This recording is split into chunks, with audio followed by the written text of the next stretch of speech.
Hello everyone, যারা beginner আছেন তাদেরকে দেখাবো আমাদের ওয়েবসাইট থেকে কীভাবে ডলারটা অর্ডার করা লাগে আর কি। তো শুরুতে ক্রিয়েট অ্যাকাউন্টে ক্লিক করে অ্যাকাউন্ট করা লাগবে আর কি। তো আমি ক্রিয়েট অ্যাকাউন্টে ক্লিক করে দিচ্ছি।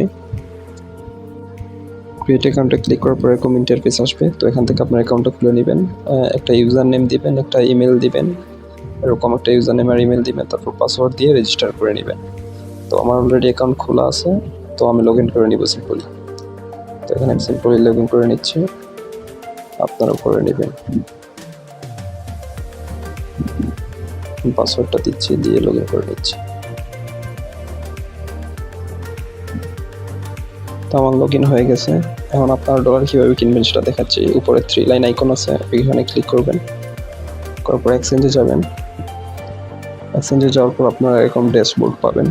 তো এখান থেকে আপনারা সব কিছুর রেট দেখতে পারবেন, যেমন পেওনের ইউএসডি আছে, বিকাশ আছে, সব কিছু আছে।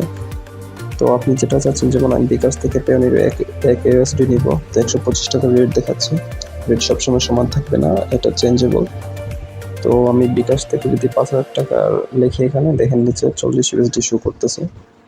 তো আপনার যতটুকু প্রয়োজন ততটুকু অর্ডার করতে পারবেন। তো আমি সিম্পলি একটা অর্ডার দিয়ে দেখাচ্ছি আপনাকে কীভাবে করি, আমি দেখে একটু ফলো করে। যেমন আমি নগদ থেকে রেড ইউএসডি নিচ্ছি। তো আমি এখানে 500 টাকার রেড ইউএসডি নিব আর কি। যেমন আমি লিখে দিচ্ছি 500 টাকা 4.17 সেন্ট। তো এক্সচেঞ্জে ক্লিক করার পর আপনার এখানে ইমেল দিতে হবে, আর নিচে রেড পে আইডিটা দিয়ে দিবেন। যে অ্যাকাউন্টে ডলার নেবেন সেই অ্যাকাউন্টের ডিটেলস দিবেন আর কি। তো আমি একটা ডেমো আইডি দিয়ে দিচ্ছি। তো প্রসেস এক্সচেঞ্জ করার পর আপনার কনফার্ম করে নেবেন ডিটেলসগুলো। তারপর নগদ নাম্বার এখানে শো করতেছে, নগদের টাকা পাঠিয়ে নিচে দেখেন একটা বক্স আছে, ওখানে ট্রানজ্যাকশন আইডি অথবা আপনি নগদ নাম্বার দিলেই হবে। তারপর কনফার্ম ট্রানজ্যাকশনে ক্লিক করবেন। যেমন ট্রানজ্যাকশন আইডি দিচ্ছি একটা ডেমো, এরপর কনফার্ম করতেছি।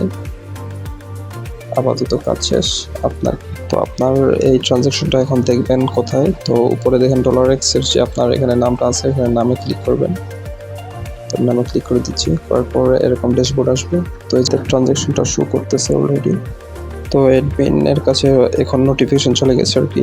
তো 2-1 মিনিটের মধ্যে আপনার অ্যাকাউন্টে ডলার চলে যাবে। এখানে স্ট্যাটাসও চেঞ্জ হবে। আপনার সামনে আমি রিফ্রেশ করে দেখাচ্ছি, একটু 2-3 মিনিট লাগে আর কি, সময় সর্বোচ্চ।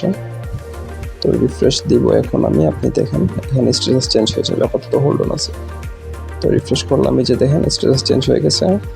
তো এভাবে তখন মনে করেন আপনার ডলারও চলে গেছে আপনার অ্যাকাউন্টে। তো এভাবেই মনে করেন প্রসেসটা হয় আর কি। তো যাই হোক, সবাই ভালো থাকবেন, সুস্থ থাকবেন।